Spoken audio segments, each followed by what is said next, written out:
think that maybe some people stumble upon, but it seems to have struck a chord with others.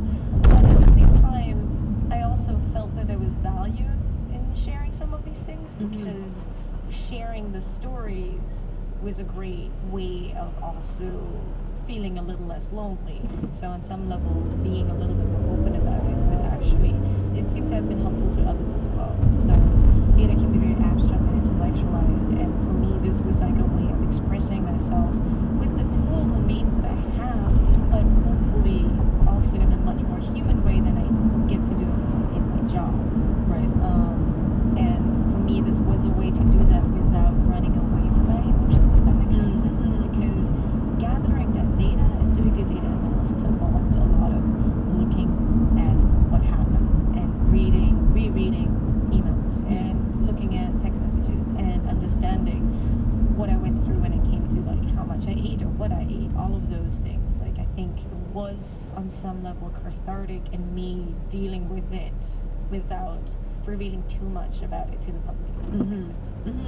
At one point you wrote about how time is too elastic to be compartmentalized into an equation, especially when emotions are involved. So do you think the statistical world of the quantified self can really capture that subjective world of emotions?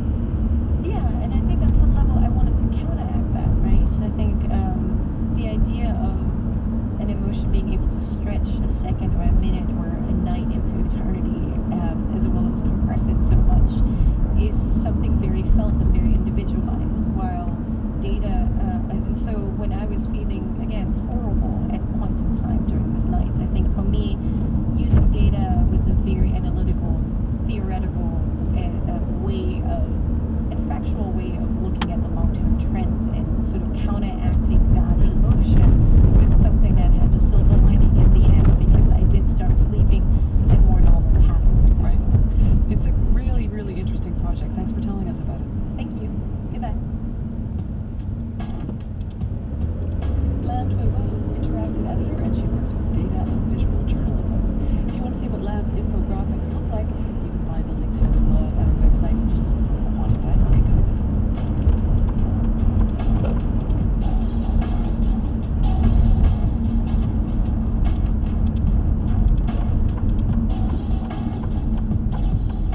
So Lam created an intriguing experiment for herself. But what did the cold, hard facts say about looking back at the cold, hard facts? The process of trying to build a personal narrative out of past events that have happened to you is instrumental in helping people move on. This is Steve Whitaker.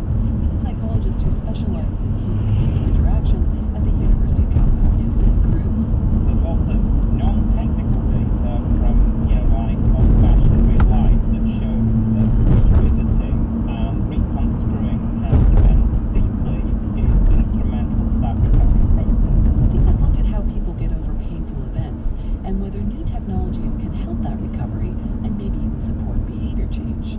Part of our own work is based around this very interesting work on emotional writing by Jim Pennebaker of Texas. What he has people do is write about highly negative events repeatedly. The goal is that people try and arrive at a reconstrual of those events. And what he sees, and what we also see on our own work with technology-mediated reflection, is that allows people to kind of distance and reframe from these kind of very negative experiences. What Lam's quantified breakup did was combine the cold, hard facts with reflection. But here's the thing. More and more we have tools to capture what goes on around us. Innumerable digital photos, the record of all those texts and emails, voicemails saved. And in the future, that's only going to increase. Consider Capture, a wristband that records audio with a discrete tap of the finger, or Google Glass, or the narrative clip that automatically snaps a picture every 30 seconds. Increasingly, we can have a searchable archive of events in our lives, conversations, arguments. But is having that anything like human memory? What we've done really well with those life-logging technologies and the quantified self movement is we've kind of understood that data could be useful, in this case, analyzing emotions, but all sorts of other insights. But it's not enough.